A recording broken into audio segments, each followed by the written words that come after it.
Bonjour ou bonsoir à tous, dépendamment du moment où vous tombez sur cette émission. Je vous espère en excellente forme avec un mental positif et à toute épreuve. Je suis heureuse de vous souhaiter la bienvenue dans cette émission spéciale consacrée à une personne au parcours inspirant de par son abnégation, sa foi et sa persévérance.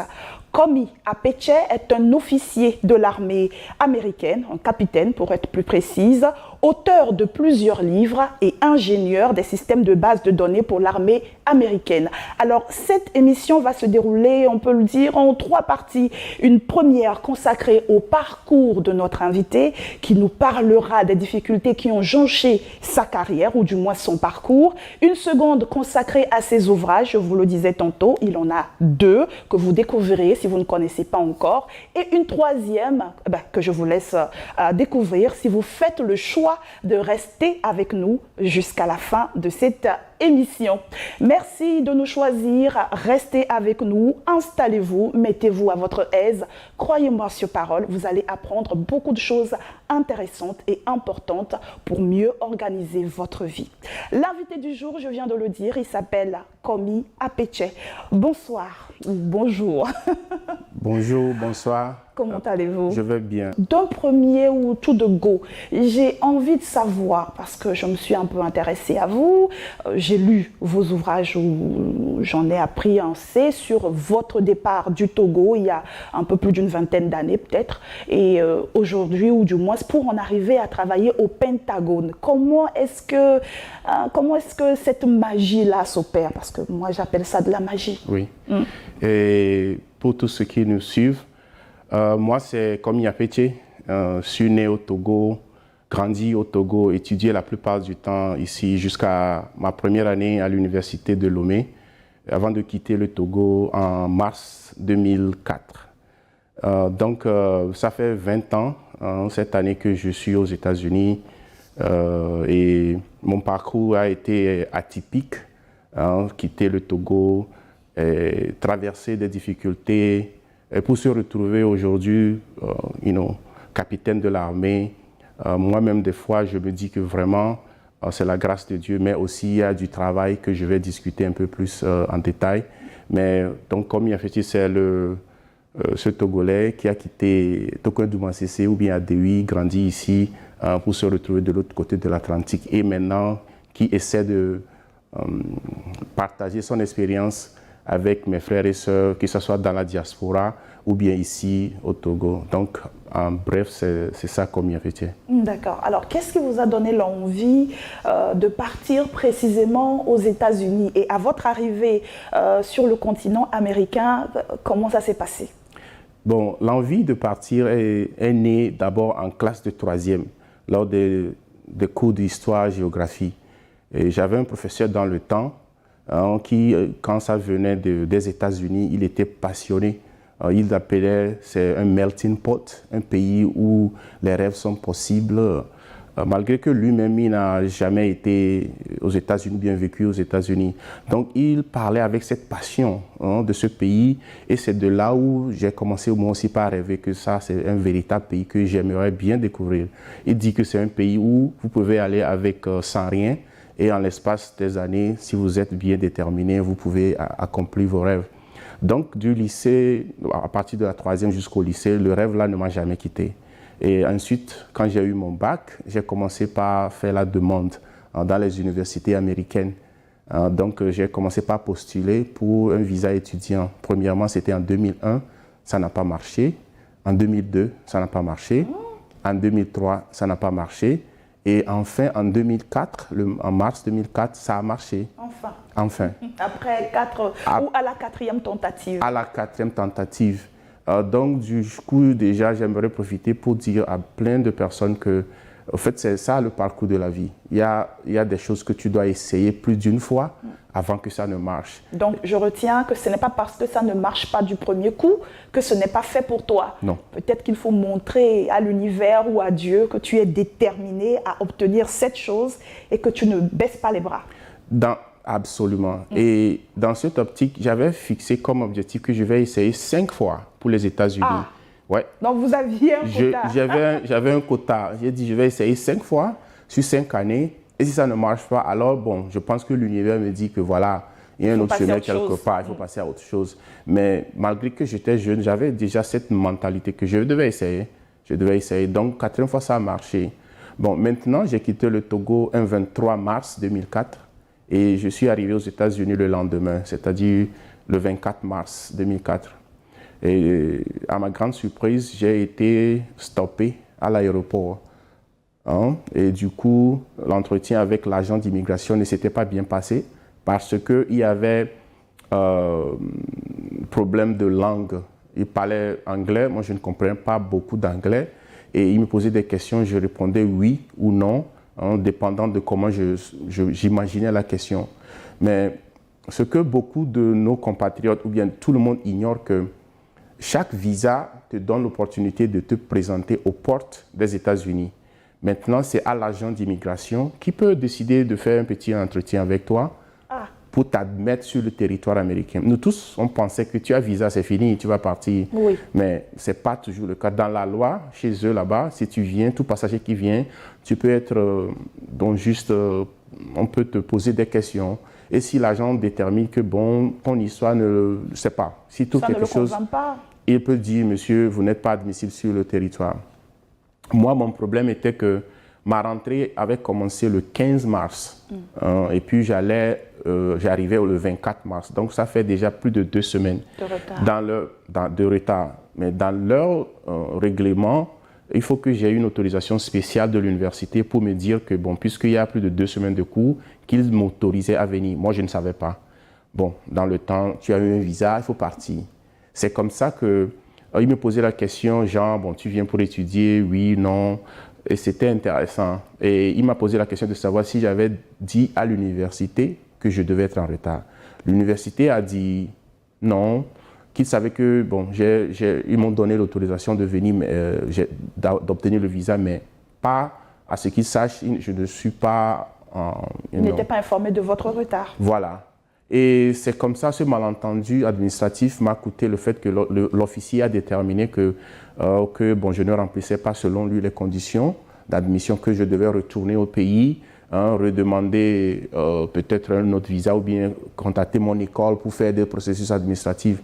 J'avais l'option là, ou bien l'option qu'il devait me garder en détention pour une durée où lui-même il ne savait pas, avant que je ne puisse être admis par le juge maintenant, puisque c'est sorti de son cadre. Donc j'ai opté pour rester en détention. Et il a trouvé ça un peu bizarre. Tellement vous ne vouliez pas rentrer. Je ne voulais pas rentrer. Et après puis, avoir essayé 4 fois. Tu peux imaginer. Ça se comprend. Oui. Donc c'est ainsi que mon séjour a débuté aux États-Unis. Ma première nuit aux États-Unis, je l'ai passée en détention.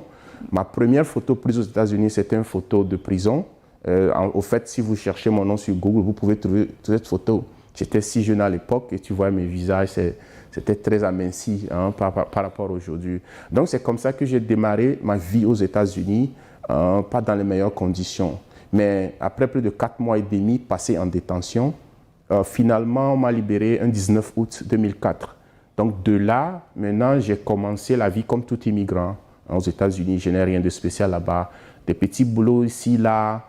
Mais ce qui peut-être me distinguait un plus, c'est que j'avais cette idée que je voulais me former, avoir plus d'éducation, parce que je croyais au pouvoir de l'éducation pour changer ma vie, quoi. Donc je voulais accéder à certaines choses. Et ça m'a toujours motivé, même si je faisais des petits boulots de restaurant, jusqu'au point où à un moment, j'étais conducteur de taxi. Et de là, j'avais pris un passager un jour qui m'a parlé de l'armée. Il me disait que si vous rentrez dans l'armée, vous pouvez obtenir la nationalité américaine et vous pouvez aller à l'université gratuitement. Ah. Alors que les études universitaires aux États-Unis, tout le monde sait que ça coûte énormément cher. Donc pour moi, c'était l'occasion parfaite que je ne pouvais pas rater.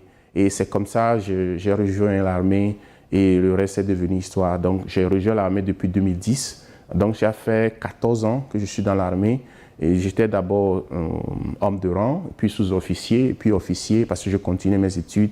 Je saisissais les opportunités que présentent à moi. Et c'est ainsi que bon, je me retrouve au Pentagone en 2017, que j'ai été affecté là-bas. À la Maison-Blanche en 2017. J'accepte cette bénédiction que vous venez de m'offrir. Je sais, parce que vous avez fait à l'UCAO ce lundi cette même réflexion, donc c'était juste pour vous titiller. Alors vous êtes au Pentagone depuis 2017. Au fait, au Pentagone, j'ai travaillé au Pentagone de 2017 à 2022. D'accord. Donc actuellement, je suis plus ou moins basé en Europe. Nous avons un commandement en Italie, où je suis basé parce que, à cause de mes fonctions actuelles. Donc, je suis officier des affaires civilo-militaires. Bref, les diplomates de l'armée, on dirait, les gens qui s'occupent des relations entre les civils et les militaires. Donc, c'est mes fonctions actuelles. C'est vos fonctions actuelles. Je suis un petit peu perplexe. J'ai l'impression que vous avez embrassé tout.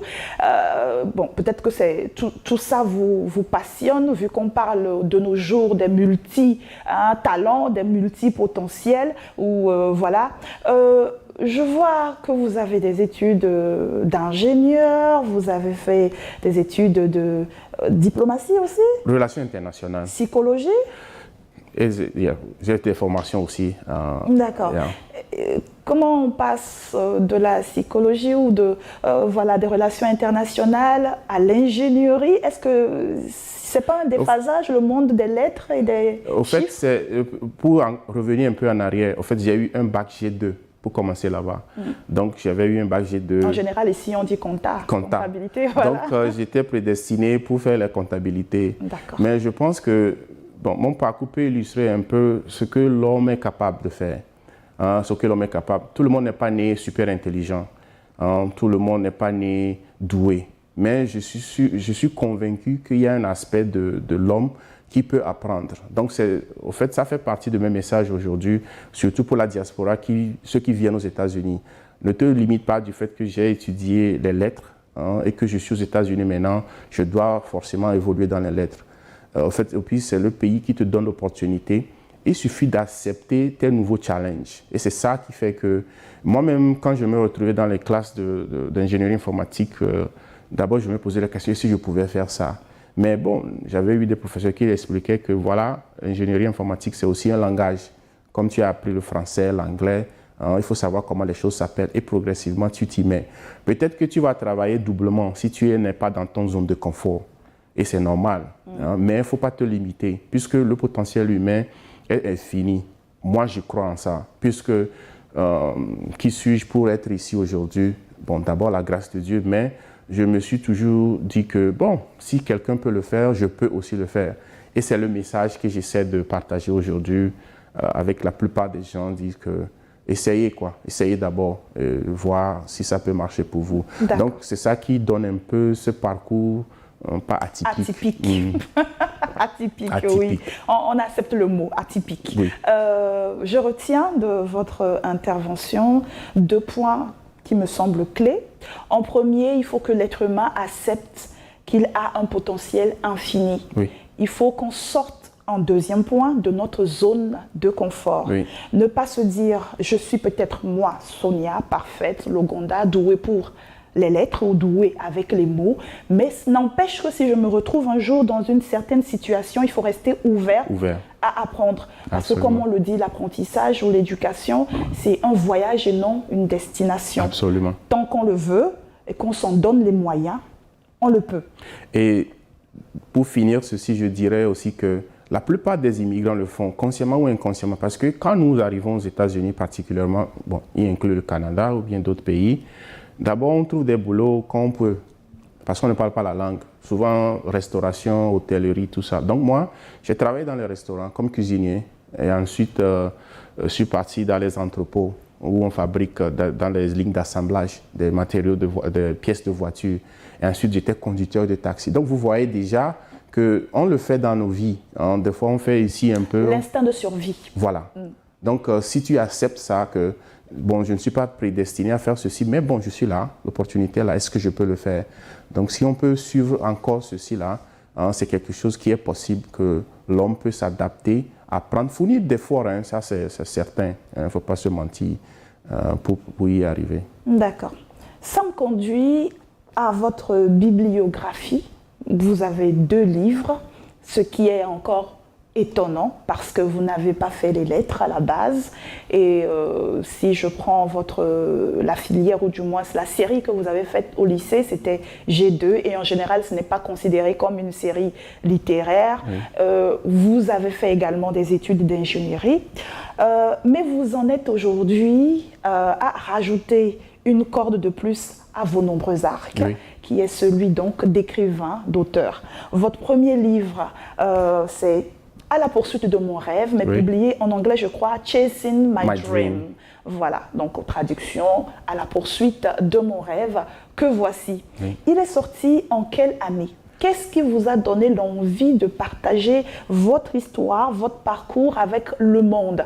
Parce qu'on le dit, les paroles s'envolent, mais les écrits restent. Et là, c'est un peu comme votre testament, l'histoire de votre vie, que vous léguez à la postérité. Et tout le monde ne sait pas forcément transmettre, ou tout le monde n'a pas envie de partager son histoire, ses déboires, ses échecs, ses réussites. Qu'est-ce qui vous a poussé, vous d'abord, à écrire ce livre?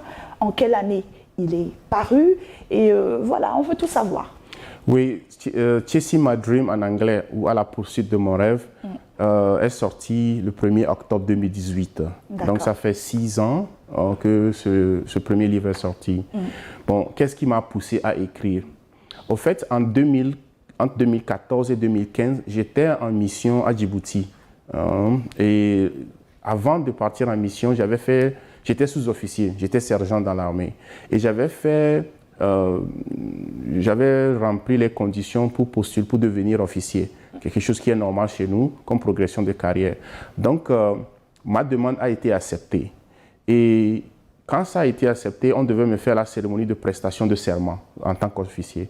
Et le général américain qui était sur la base là avait voulu faire ma cérémonie de prestation, puisque des fois c'est rare d'être dans des zones de mission pour faire ces prestations. Donc il m'a demandé son équipe m'a demandé quand même de lui envoyer un bref résumé de qui je suis pour que le général puisse lire. Donc j'ai mis, bon, je suis immigrant, je suis venu ici et là. Dans le temps, je faisais 10 ans aux États-Unis et j'ai donné toutes les informations à son staff. Et lors de la cérémonie, il lisait, il dit, mais ça c'est intéressant. L'anglais n'était même pas votre langue de base et vous êtes là en 10 années, en moins de 6 ans dans le temps dans l'armée, vous êtes passé d'ici de homme de rang, de sous-officier à officier. Vraiment, c'est impressionnant. Et il me demandait si je pouvais partager mon histoire ou bien est-ce que je voulais m'asseoir avec l'équipe des journalistes de l'armée. J'ai dit, il n'y a pas de souci. Moi-même, j'étais un peu impressionné parce que un général américain... Qui s'intéresse autant. Voilà. Donc, je me disais... Donc, ça doit être intéressant, ça. Puisque moi, je ne trouvais pas ça exceptionnel, puisque moi, je soulevais progressivement... Vous faites de votre mieux pour vous en sortir. Voilà. Et c'est comme ça que je suis assis avec les journalistes de l'armée, ils ont publié. Et puis, l'histoire a fait un petit tour dans notre circuit américain là-bas. Et du là, il y a des emails qui venaient de gauche à droite. Les gens disent « Félicitations, vous avez fait un bon parcours ». Et j'avais un collègue, c'est un Américain, et puis il vient me dire un jour au bureau, tu sais, Komi, tu dois écrire un livre. J'ai dit, écrire un livre? Il dit, oui, vraiment, ton histoire est fascinante. Tu es venu comme ça, voilà, et tu es là. Et c'est comme si tu peux partager ça, ça peut aider d'autres personnes. Bon, je lui ai posé la question de savoir, qui serait intéressé par moi, mon histoire, puisque... Ah oui. Ça, je suppose que c'est la première limitation que vous étiez. Absolument. Parce que je me dis, qui est intéressé par l'histoire d'un immigrant? Parce qu'il m'est arrivé. Je suis juste comme un immigrant, j'essaie de survivre, je fais de mon mieux. Donc, et puis je dis, il y a des millions d'immigrants qui viennent aux États-Unis avec des histoires plus ou moins similaires. Mais il dit non, toi, la façon dont tu parlais que tu as cherché le visa pendant 4 ans, tu es arrivé, tu as été emprisonné plus de 4 mois et tu as fait tout ce parcours pour devenir officier maintenant. Bon, il faut que tu puisses dire ça. J'ai dit, ok, d'accord. Bon. Et ça a progressé. Donc, les emails de félicitations continuaient pas à venir. Et un jour, j'ai reçu un email d'un Sud-Africain. Il me dit, Monsieur Komi, je ne vous connais pas, vous ne me connaissez pas, mais j'ai lu votre histoire. Vraiment, j'aimerais bien rentrer en contact avec vous parce que j'ai certaines choses que je veux faire qui sont similaires à ce que vous faites. Vous m'inspirez et voilà. Donc, du coup, j'ai pensé vraiment que ce que mon ami avait dit avait un point. C'est ainsi que je suis... Moi-même, d'habitude, j'aime écrire en genre ce que je traverse, mes émotions. Un peu comme un journal. Voilà, comme un journal. Donc j'ai dit, bon, maintenant il faut que je transforme ça en livre. C'est comme ça que l'idée est née. Hein. Je parlais de 2015, j'ai commencé par jeter les premières bases et finalement le 1er octobre, hein, le livre est apparu. Donc je peux vous parler un peu en détail de ce que le livre est composé, si vous... En détail, on ne va pas tout dire parce qu'il faudrait que nos internautes ou téléspectateurs puissent quand même le chercher. Absolument. Mais oui, sachez qu'il retrace le parcours de notre invité, Komi Apeche, et vous y retrouverez même comment il est parvenu à devenir un jeune soldat américain, ses conditions de vie à ses débuts. En fait, vous aurez tout ce qu'il faut pour vous inspirer. Je procède ainsi pour que vous allez chercher ce livre. Il vous inspirera. Et nous en venons donc au deuxième livre de notre invité du jour, Chasing My Dream, cette fois-ci à la poursuite du succès. Oui. Non, là c'était plutôt Chasing My Dream, là c'est plutôt à la poursuite du succès. Oui. Voilà. Donc à la poursuite du succès, c'est mon deuxième livre qui est apparu aussi le 15 août 2024. Donc, c'est vraiment un nouveau livre qui vient d'apparaître. Et dans ce livre, j'ai parlé à la diaspora en première partie. Et deuxième partie, j'ai parlé à mes frères et sœurs africains qui sont sur le continent. Parce que la réalité est que ce n'est pas tout le monde qui va voyager.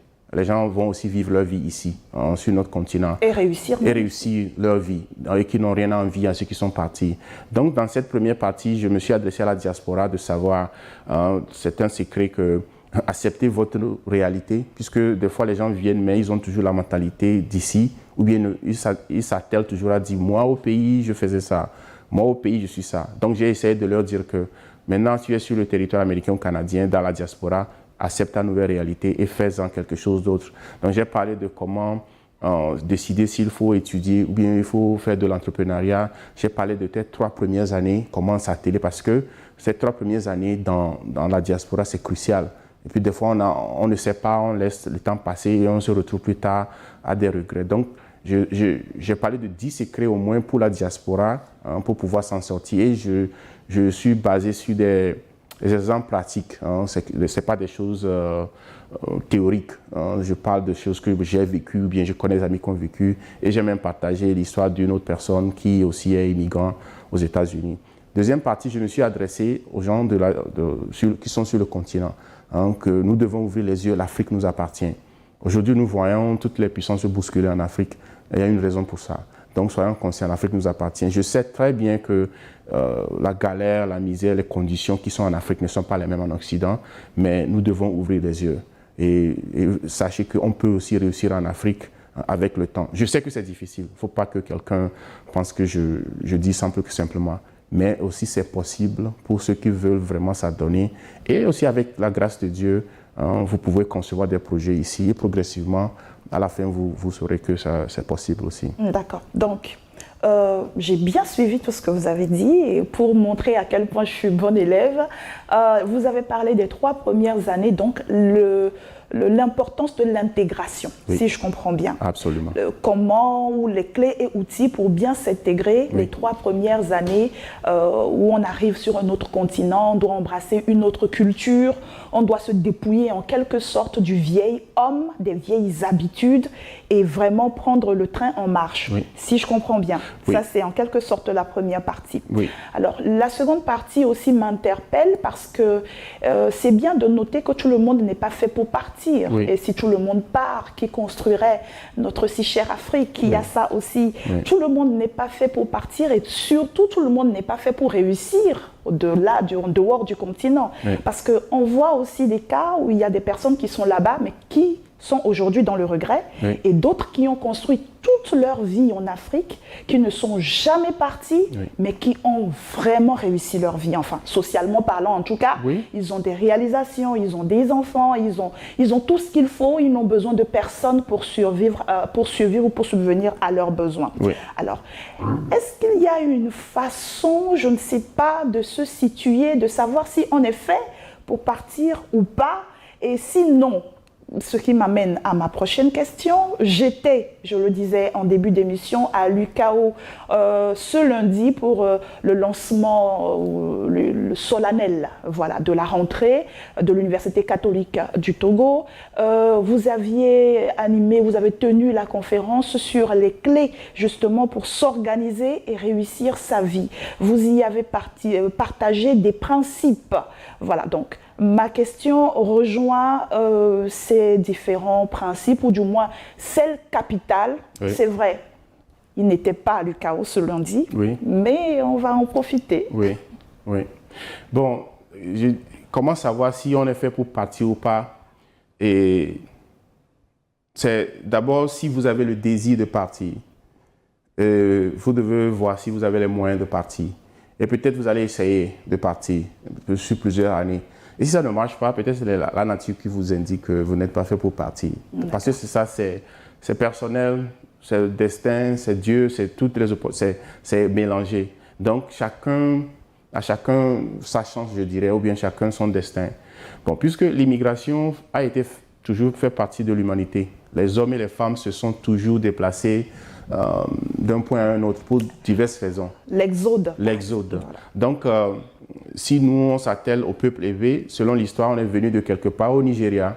Qu'est-ce qu'on cherche au Togo? Donc, voilà, l'homme est toujours parti, a envie de partir quelque part d'autre. Donc, je dirais que si vous avez essayé, que ça n'a pas marché, peut-être que bon, l'univers qui vous dit de ne pas partir et que de regarder autour de vous.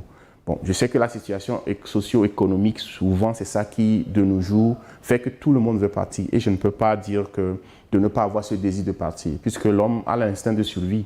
Il faut aller chercher. Donc, c'est ça pour répondre brièvement encore. C'est à vous d'essayer de voir. Moi, je ne vais jamais encourager les gens de partir dans des conditions... Par bateau, par le désert, pour perdre leur vie. Parce qu'à la fin, nous voulons bien vivre ou bien passer le temps que Dieu nous a accordé sur terre d'une manière ou d'une autre. Donc, ce n'est pas la peine de perdre cette vie dans ces conditions risquées. Dans des conditions déplorables. Voilà. Donc, c'est personnel. Pour résumer ça, que c'est à vous de voir. D'accord. Quelles sont les clés pour s'organiser et réussir sa vie? Très cher invité. Oui. Je pense que à l'UCAO, le lundi, j'avais partagé 8 principes, donc je vais essayer d'énumérer brièvement un à un. D'abord, il faut être ambitieux. L'ambition. L'ambition, c'est ça qui crée le désir de faire quelque chose. Si vous n'avez pas l'ambition de quoi que ce soit, c'est très difficile d'être motivé, d'aller vers les gens, de faire ce qui est nécessaire. Donc, il faut d'abord... Et puis, l'ambition est personnelle. Ce n'est pas une pensée d'équipe. Il faut avoir son propre désir de faire quelque chose dans un domaine de la vie. Parce qu'on a plein de domaines, du journalisme jusqu'au technique, de tout. Donc, il faut avoir l'ambition. Est-ce que tu veux être le journaliste le plus, suivi? C'est pas. Et si tu veux être le technicien, le professeur, le docteur, le commerçant, il faut avoir de l'ambition. Ça, c'est le premier clé. Parce que l'ambition, c'est ça qui te donne ce désir d'aller. Deuxièmement, je dis qu'il y a le pouvoir de l'éducation. Il faut qu'on reconnaisse que l'éducation peut changer ta vie personnelle et ta condition sociale. Parce que, par exemple, quelqu'un qui a grandi dans la pauvreté de ses parents et qui s'est retrouvé un jour avocat, cette personne ne serait plus la même personne que ses parents étaient.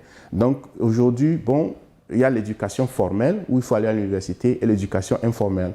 De nos jours, avec tout ce que nous avons à notre disposition sur les sites tels que les réseaux sociaux, Google. Il y a des professeurs qui ont fait des cours qu'ils ont laissés. C'est à nous de trouver ces cours-là et de suivre ces formations-là s'ils n'avons pas l'argent de nous inscrire dans des écoles de haut niveau.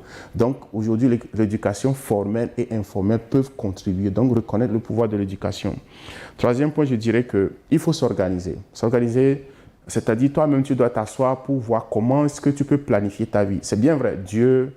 C'est lui qui définit notre vie sur Terre, mais aussi on doit s'organiser. Par exemple, si tu veux devenir journaliste, tu dois trouver peut-être une école de journalisme, tu dois savoir combien ça coûte, combien d'années il te prendra. Donc, il faut s'organiser en fonction de ce que ton ambition est. Ensuite, il faut gérer bien son temps. Chaque jour compte 24 heures. Et chaque heure qui passe, que tu fais quelque chose d'autre qui ne rentre pas dans ton objectif, est une perte de temps. Donc, il faut pouvoir gérer bien son temps. Entre dormir, aller quelque part, faire des activités, nous devons aussi voir comment nous passons les 24 heures, surtout dans l'optique d'aller vers ce que nous avons comme ambition. Il faut définir ses priorités. Il n'y a pas le temps de faire toutes les choses dans une journée.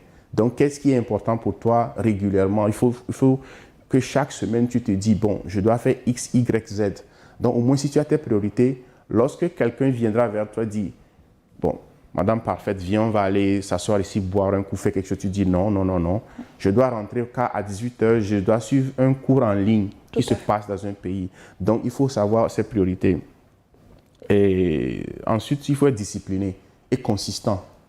Discipliné, consistant, puisque répétition, répétition, répétition t'amènera vers ton objectif. Et il faut être discipliné à le faire, dire non aux choses qui viennent seulement couper le temps et juste des impulsions. Donc, consistance, consistance, consistance. Et ensuite, il faut être motivé face aux défis.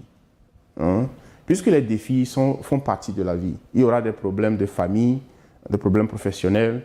Tu peux perdre ton boulot, tu peux perdre un membre de ta famille. Il y a des situations financières ingérables. Donc, c'est à toi de pouvoir de garder ta motivation face à ces défis-là pour ne pas complètement perdre de vue ce que tu veux accomplir.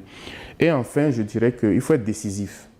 Il faut être décisif parce que des fois, nous posons trop de questions autour de nous. Si on veut faire quelque chose, on veut qu'est-ce que la tante pense, qu'est-ce que le papa pense, qu'est-ce que la maman pense. On veut d'abord recueillir des avis des gens même qui n'ont même pas l'idée de nous dire ce que nous voulons faire. Une forme de dépendance sociale. Voilà. Donc, il faut être décisif. Si vous voulez faire quelque chose, cherchez la bonne information et prenez une décision. Si c'est une mauvaise décision, vous saurez plus tard et vous allez corriger et avancer. Donc, il ne faut pas perdre trop de temps dans des conseils ou bien vous voulez recueillir l'avis de tout le monde. Soyez décidé. Une ou deux conseils à vie, c'est bon. Prenez une décision. Si ça ne marche pas, prenez une autre décision. Si ça ne marche pas, prenez une décision. Et éventuellement, vous irez vers votre ambition. D'accord. Merci pour ces 8 principes pour s'organiser afin de mieux réussir sa vie. J'espère que vous avez pris bonne note. Moi, j'en ai pris. J'ai pris note. Et j'espère que c'est le cas pour vous. Alors, en vous entendant tout à l'heure nous énumérer ces principes, je ne sais pas, j'ai eu envie de savoir si vous avez eu à faire des choix difficiles. Bon. Je pose la question, au même moment, je me dis certainement qu'il y a dû en avoir. Est-ce que vous avez eu à laisser des gens derrière vous? Et si oui, est-ce qu'aujourd'hui, vous regrettez un petit peu? Oui, bien sûr. Par exemple, servir dans l'armée n'est pas toujours facile. Et c'est un sacrifice que la famille doit consentir des fois, puisque des fois, vous êtes en mission pour 6 mois, 7 mois, vous ne voyez pas votre famille et c'est toujours difficile. Donc, là, vous payez le prix d'une partie, malgré que vous avez cette ambition d'aller de l'avant. Donc, c'est des choses que nous tous nous faisons régulièrement. Nous consentons des efforts, des sacrifices pour une raison ou une autre. Donc, oui, ça va te coûter. Tes ambitions vont te coûter. Et des fois, c'est de savoir, bon, si le prix est trop élevé à payer, donc alors vous pouvez réviser vos ambitions. Mais il y a toujours des choix à faire, d'être ici ou d'être là-bas, d'avancer dans cette direction. Et puis, quand moi, je me suis enrôlé dans l'armée en 2010 et j'ai repris l'université en étant dans l'armée, c'était pas facile. J'avais pas de vie sociale et j'avais mes amis complètement, bon, on s'est perdu de vue parce que tu travailles le matin de 8h à 17h et le soir de 19h à 22h, tu fais les cours. Et c'était une vie... Ce qui ramène à votre principe, s'organiser afin de mieux réussir sa vie. Donc, vous ne perdiez pas de vue votre objectif. Non. Donc, et ça, dans ce temps, tu es très limité. Tu es très limité. Tu ne participes plus. C'est comme si tu disparais, quoi. Et les gens disent, bon, toi, tu es où? Mais bon, pour moi, c'était le prix à payer. Et bon, après, tu peux revenir, mais dans ce temps, il y a des amis qui sont perdus, de relations qui n'existent plus. Et je me suis rendu compte aussi, tu ne peux pas satisfaire tout le monde. Il faut toujours se concentrer sur soi, sur ce que tu veux faire et savoir que le prix à payer aussi est là. Et bon, continuez pas à avancer, quoi. Est-ce que ça voudrait dire qu'il faut faire de soi sa priorité dans la quête de l'atteinte de ses objectifs? Absolument. Parce que lorsque vous faites de vous, vous devez être votre propre priorité d'abord. Et ensuite, lorsque vous devenez qui vous avez toujours voulu être, maintenant vous pouvez vous redonner maintenant aux autres. Donc vous ne profitez personne si vous êtes là à constamment vouloir plaire tout le monde, vouloir vous donner. On ne peut pas donner ce qu'on n'a pas. Donc faites de vous d'abord la priorité et ensuite vous allez vous redonner à votre famille, à votre communauté, en quelqu'un qui est complet. Donc c'est le premier objectif de tout chaque humain, selon moi, puisque tes parents vont t'éduquer, vont t'élever et lorsque ils arrêtent de te supporter, d'abord tu dois te prendre en charge et tu dois bien le faire, puisque si tu ne le fais pas, tu es toujours un poids pour eux. Donc tu dois te concentrer sur toi d'abord. Et ensuite, tu fais partie de la communauté. Automatiquement, après que toi, tu es assis quelque part, plus ou moins à l'aise, maintenant, tu peux redonner de toi, de ton temps, de ton énergie, de tes ressources maintenant aux gens qui dépendent de toi. D'accord.